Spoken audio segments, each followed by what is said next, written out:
Bonjour les amis, bienvenue dans ce nouveau numéro de Noa-sur-Mer ici à Saint-Jean-de-Luz pour une émission spéciale, produit d'exception, produit de la mer pour les fêtes. Et on va vous emmener pendant toute cette émission en mer parce que vous allez pêcher. Et oui, et la pêche en Nouvelle-Aquitaine est la plupart du temps assurée par des filières, des bateaux de moins de 12 mètres qui font des sorties à la journée. Alors c'est un métier de lève-tôt, un métier difficile. On embarque.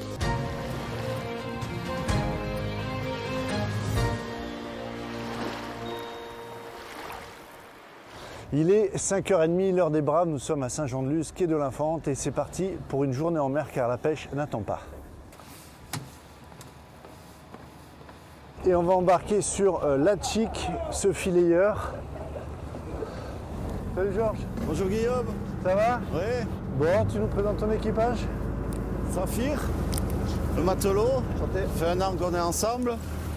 Et Basile, le stagiaire. Et là on s'en va pour une petite matinée de pêche. Eh bien allez, c'est parti. On y va. Avant que le jour se lève. On a combien de temps de route là? Là, une fois passé les digues, on a 30 minutes. Ouais. 30 minutes de route pour aller jeter les premiers filets. Juste avant le lever du jour, parce que le rouget se promène et lui il gratouille le fond du sol. Petit café du matin. Voilà, c'est bon? C'est des filets de 750 mètres de long et on cible des petites zones. Georges, tu peux nous montrer un peu sur la carte, on est encore en France là? Oui, de toute façon on travaille qu'en France. Hein. Mais ici sur l'ordinateur, il y a une frontière qui est dessinée mais elle est imaginaire. Et on respecte parce qu'on a le concurrent espagnol qui travaille dans cette zone et moi je travaille dans cette zone. Chacun reste chez soi. C'est des filets qui sont entre deux eaux. Cette technique de pêche nous permet de travailler sur les plateaux sans toucher le fond de l'eau. Parce que c'est du caillou dessous, hein? C'est du gros caillou et le matériel, on peut pas, on casse tout sinon. On est où là? Là il y a la corniche, c'est ça? La corniche tout le long, Saint-Jean là-bas, la corniche, Andaille là. Après il est pas mal ton bureau là, on va le lever du jour. Ouais, c'est sympa, ouais. Il y a pire, hein? Premier filet relevé, c'est pas formidable. Non, il y a un peu de vie, mais bon, c'est la saison qui veut ça. Bonite. Dorade royale.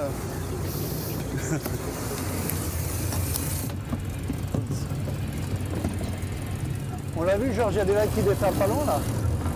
Oui, juste en dehors là. Il y a un petit plateau là de roches. Mais ici après on est à l'abri là dans un trou là. Faut connaître quoi. Oui, voilà. Ça fait combien de temps que tu fais ça? 6 ans que je fais ça.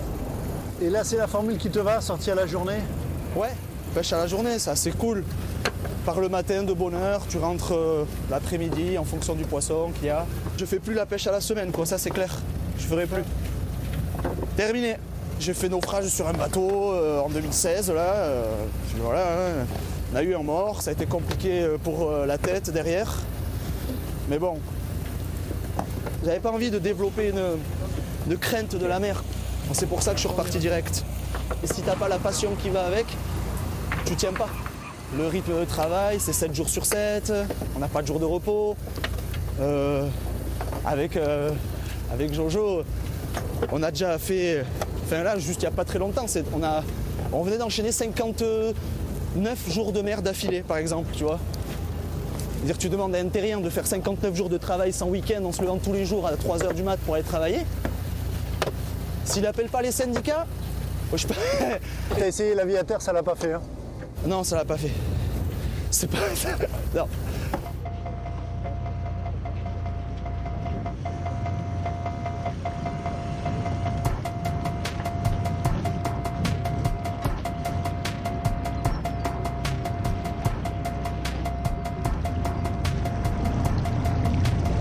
Georges, il est 11h là, c'est le dernier filet. Ouais. C'est pas une pêche miraculeuse aujourd'hui, hein? Non, c'est pas terrible. Il y a quelques habitants qui montent là, regarde, deux petits rougets par-ci, petit rouget par-là. Bon. Ça c'est à la trempe, hein, comme on dit. Voilà, c'est les filets qu'on avait jetés ce matin, qu'on vient récupérer. Merlu. Merlu, merluchon. Comme qualité de poisson, là, on fait pas mieux. Là. Ils sont propres, ils sont pas abîmés. Pour du merlu de filet, il est magnifique. Globalement, sur l'hiver, même sur l'année, il y a combien de jours de mer pour toi? 281 jours à peu près. Entre 260 et 300 jours par an. Et j'en vis. Je m'enrichis pas, mais j'en vis quoi.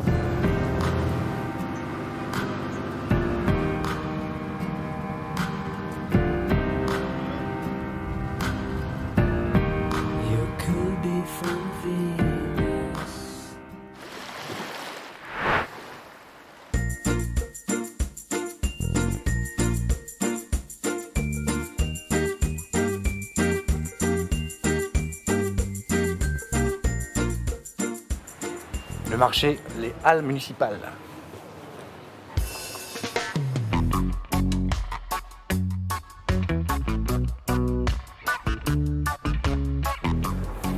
On va aller voir Christian le poissonnier.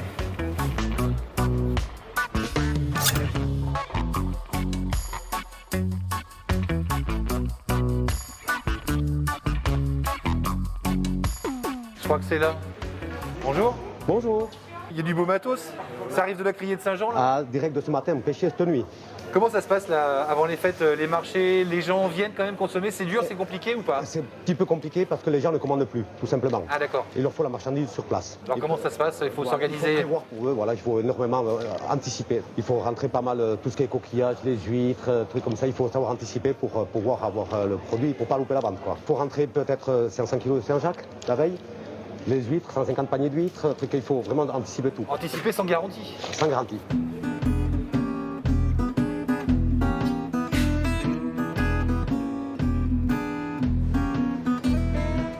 C'est très délicat de travailler les fêtes, vous savez. Autant que l'été, on va travailler tous les jours. Les fêtes, c'est 2 jours. Et en plus, avec le contexte sanitaire... Comme on dit, on ne sait pas si les gens vont descendre, s'ils vont marquer le coup, si les trucs. On voit déjà que les commandes se réduisent. On n'a plus de grosses commandes de 10 personnes, 15 personnes, comme des turos, comme des plateaux de fruits de mer. C'est déjà plus restreint. Voilà, c'est plus des plateaux pour 2, pour 3, pour 4. Et maintenant, il n'y a pas vraiment de grosses commandes. Ben justement, on va voir qu'en cette période aussi, pour les ostréiculteurs, c'est un peu compliqué, les restaurateurs sont fermés et du coup, cette filière aussi connaît une certaine crise.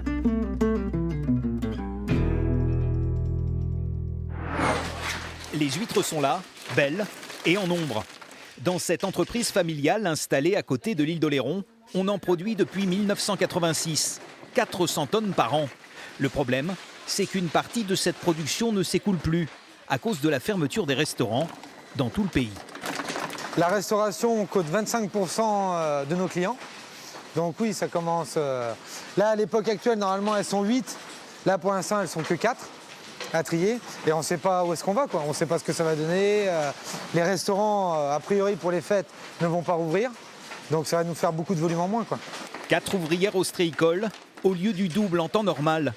L'état des lieux en dit long sur la situation. Monique Vitry travaille dans le secteur depuis une quinzaine d'années. Et pour elle, cette activité au ralenti n'augure rien de bon pour les fêtes de fin d'année. Nous, pendant 15 jours, c'est assez intensif, donc ça permet de gâter nos enfants à Noël. Et voilà, le quotidien se fait là-dessus aussi. Donc tout ça va peut-être être remis en question. Tout à fait. Cette année, c'est vraiment... On préfère pas y penser d'ailleurs. Il faut dire que la filière ostréicole ne dispose que de 3 grands réseaux pour écouler sa production. La grande distribution, les restaurants et la vente directe. On peut quand même se réjouir d'une chose, c'est que la vente directe en France, faite par les ostréiculteurs, marche plutôt très bien sur les marchés français. On voit une progression des ventes lorsqu'elles sont effectuées par l'ostréiculteur sur les marchés français, et ça c'est plutôt bien. Ça peut être un canal pour écouler une partie de cette production? Ça peut être un moyen d'écouler un peu plus de production pour certains. Pas de miracle donc, pour une filière qui en Charente-Maritime représente 1 millier d'entreprises et 4500 emplois directs.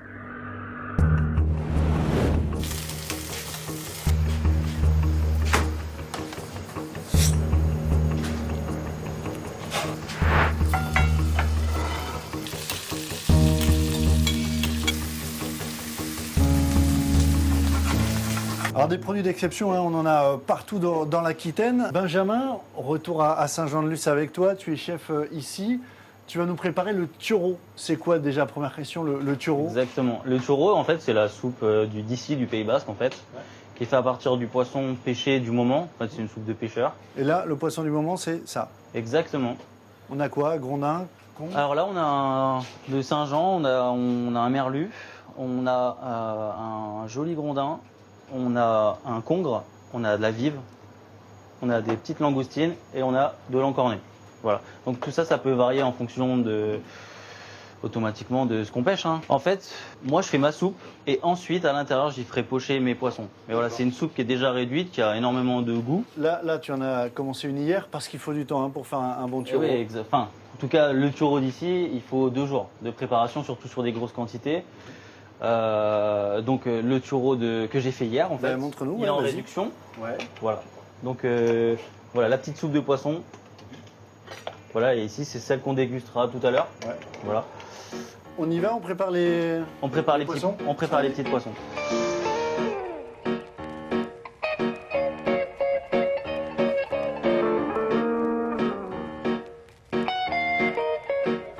Moi, je peux pas t'aider, moi. Hein.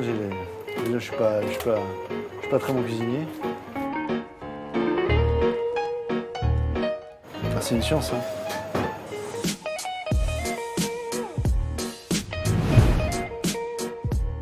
Donc là, on a la base de la soupe. Là, on a notre base de soupe. Ok. Ça, on va faire bien caraméliser. Et ensuite, on va y rajouter une garniture aromatique. Ensuite, on va déglacer avec notre pastis. Et ensuite, on va mouiller à hauteur d'eau. Et ça va mijoter combien de temps? Ici, je pense qu'en 1h30, c'est nickel. 1h30, on passe. Tu disais qu'il fallait 3 jours pour faire un Il faut bon 2 churro. jours pour faire un bon churro. Ben, en fait, la quantité qu'on va faire aujourd'hui, elle est suffisante pour 4. Pour un restaurant, en fait, et en termes de quantité, plus on a de volume, et plus automatiquement, et plus il y aura de réduction, et il faut que ça mijote encore beaucoup plus. Donc voilà, après le but, là, c'est pas de laisser brûler, donc on vient gratter tout le temps, en fait, comme on ferait pour un jus de viande. Ils vont déjà sentir là. Hein. Alors il y a un élément qu'il n'y a pas dans ton churro, c'est la coquille Saint-Jacques, j'imagine. Oui, bah moi je pense que c'est dommage. La coquille Saint-Jacques est un produit un peu noble, de caractère aussi, qui est d'ici, car on en pêche en Nouvelle-Aquitaine. Et ça, on voit ça avec toi, Olivier.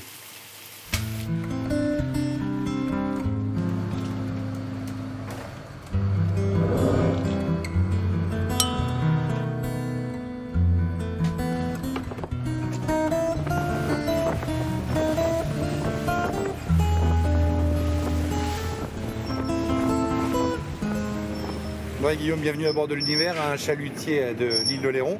La pêche de la nuit a été débarquée, vous avez vu, il y a plein de bars. Là, ils vont remettre leur ligne à l'eau, leur palangre, avant d'aller pêcher la coquille Saint-Jacques. Une longue journée en attente, on va voir ça.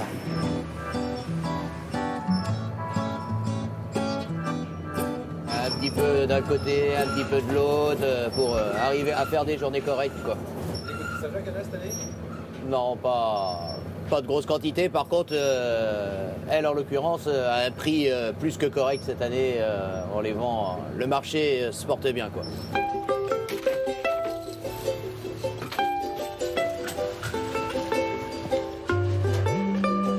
Ça commence à 10h, on fait dans le pertu d'Antioche, on fait des coups de 15 minutes en général, parce qu'il n'y en a pas beaucoup.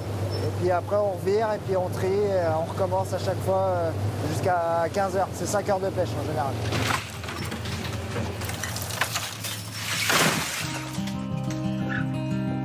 Il n'y a pas grand chose, en 20 minutes. Moi, j'aide moi aussi. Hein.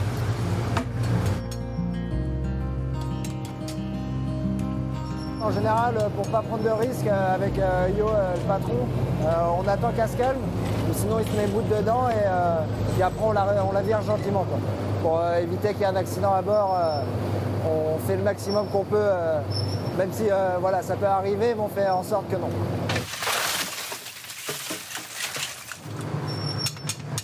On ne s'attendait pas vraiment à des gros scores ici. C'est un peu la tendance des dernières marées qu'on a faites. Là, c'est bon, ouais, comme on a vu tout à l'heure, quoi. Nous, on a fait nos palangres avant, c'est un complément de la marée, quoi. Il faut cumuler plusieurs métiers pour pouvoir faire une bonne journée, quoi. Nous, on mise pas tout sur la marée de coquillage. Après, il y a beaucoup de bateaux qui sont là aujourd'hui. On est les seuls à avoir fait quelque chose avant, quoi. Parce qu'on n'est qu'à 2, donc on ne dépend pas que des coquilles, quoi. Parce que sinon, il faudrait avoir le même matériel que les autres et puis faire pareil, essayer de faire pareil que les autres, quoi. Pour nous, c'est le côté plus tranquille de la chose pour ce qu'on fait, parce que c'est notre complément. Le tout, c'est de faire un petit peu d'un côté, un petit peu de l'autre, et on arrive à s'en sortir comme ça, quoi.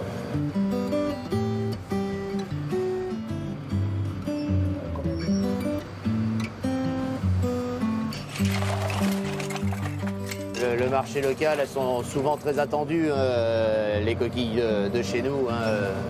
Elles sont différentes de celles du Nord? A priori, oui, elles sont plus charnues, plus coraillées, quoi. Ce qui explique cette différence de prix. Après, les quantités sont pas du tout les mêmes, c'est pas du tout... ça n'a rien à voir, quoi.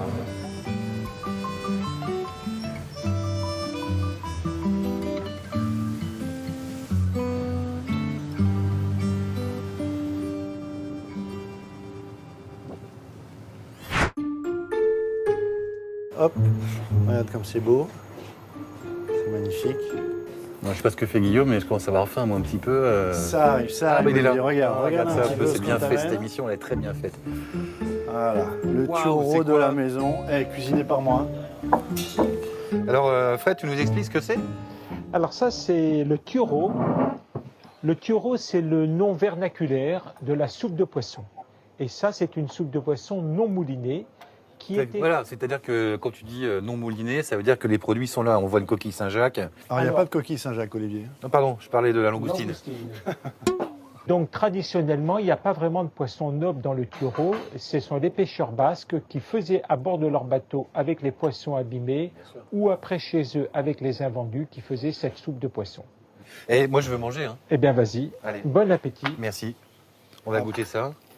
Donc, Fred, je reconnais la langoustine et les autres, un encornet. On a mis de l'encornet, c'est la saison au Pays Basque. On y a mis du safran parce qu'il faut savoir qu'au Pays Basque, il y a des safranières. Et on est en plein dans la saison où le crocus fleurit. C'est super bon. Profites-en bien parce que derrière, il y a autre chose, tu vas voir. Petite surprise encore. C'est pas vrai. Ouais. Quel régal.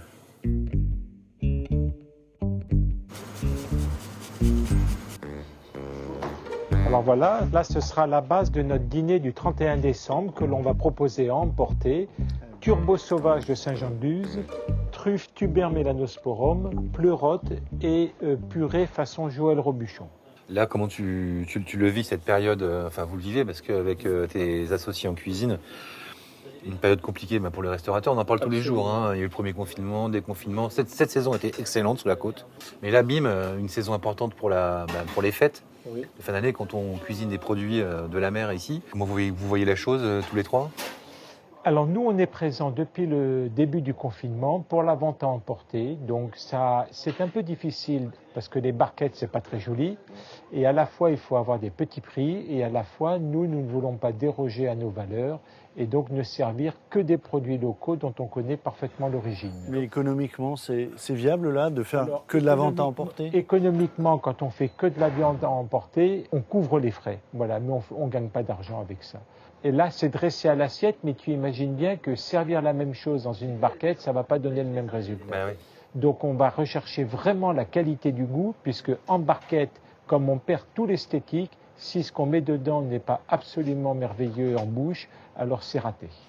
Alors, il y a un autre produit d'exception que tu connais évidemment et dont les producteurs ne savent pas s'il va réussir à trouver ses clients en fin d'année, c'est le caviar.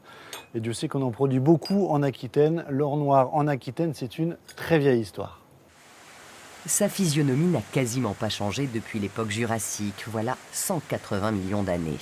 Son habitat, en revanche, n'a plus rien à voir. Menacé d'extinction en milieu naturel, l'esturgeon est aujourd'hui élevé.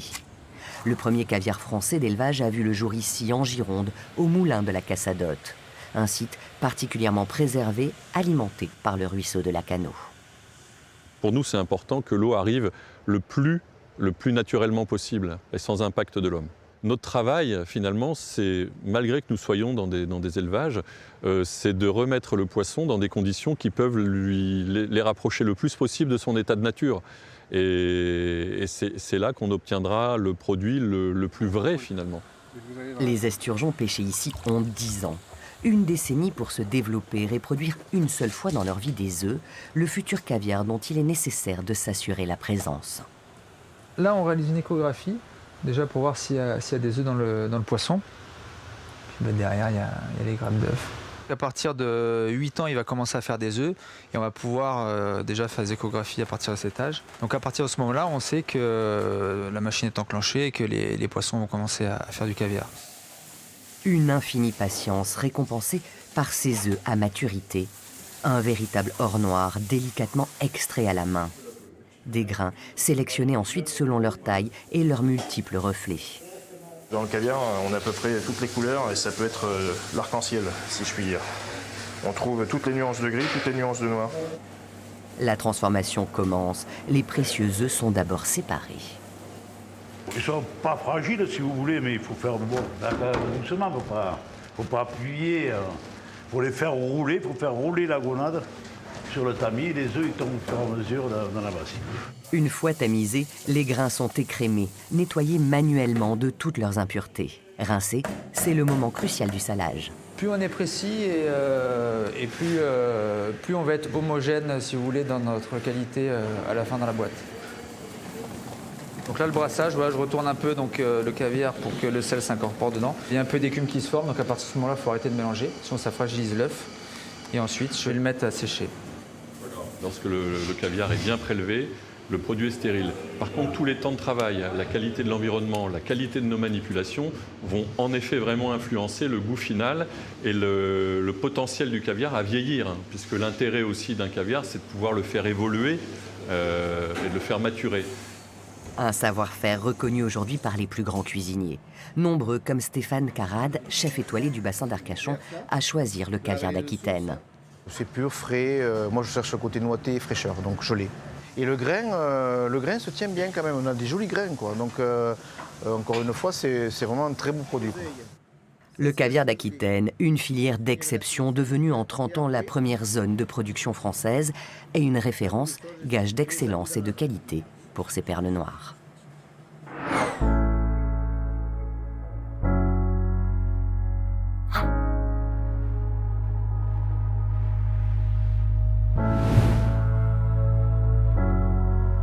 Pascal, bonjour. Bonjour. Chargé environnement et pêcherie du golfe de Gascogne. Alors ici, c'est la criée de Saint-Jean-de-Luz. C'est la 6e criée de France, c'est ça? Oui, alors 6e ou 8e selon si on prend le tonnage ou les valeurs, mais oui. Alors c'est intéressant ce que tu dis, tonnage ou valeur. Ça veut dire que si le poisson est beau, il se vend évidemment plus cher. Comme c'est de la pêche artisanale, le poisson est mieux valorisé? Oui, ben c'est l'idée en fait. C'est l'idée de ces dernières années. C'est de peut-être pêcher moins, mais pêcher à la fois et de valoriser les poissons de saison, de faire des marées courtes, des temps de pêche plus courts et donc de ramener du poisson de meilleure qualité plutôt que du volume qui serait mal vendu effectivement.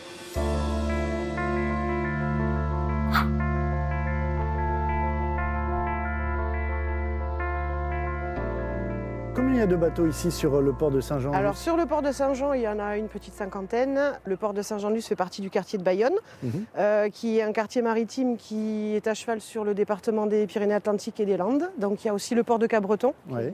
Ça représente combien de bateaux tout ça? C'est à peu près... en fait c'est ça, c'est que sur le quartier de Bayonne, on a 150 bateaux, une centaine qui sont vraiment sur le territoire national. On en a quelques-uns égrenés du côté d'Arcachon et un petit peu en Bretagne. Et on a quelques bateaux extra-nationaux qu'on voit pas très souvent. Est-ce qu'il y a des craintes sur les ressources?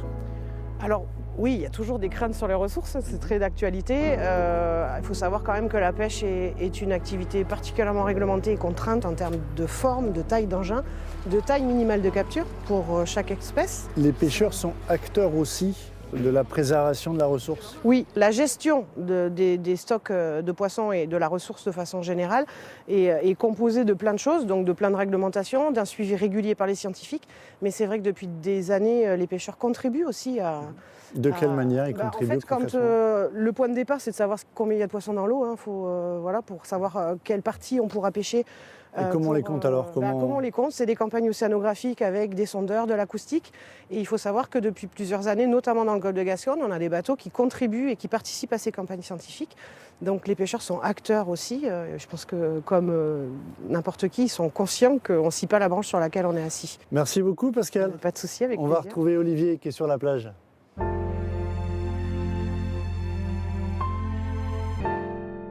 Allez, c'est la fin de cette émission. On se quitte et on se retrouve pour le prochain numéro en immersion dans le port de commerce de La Palisse. À bientôt!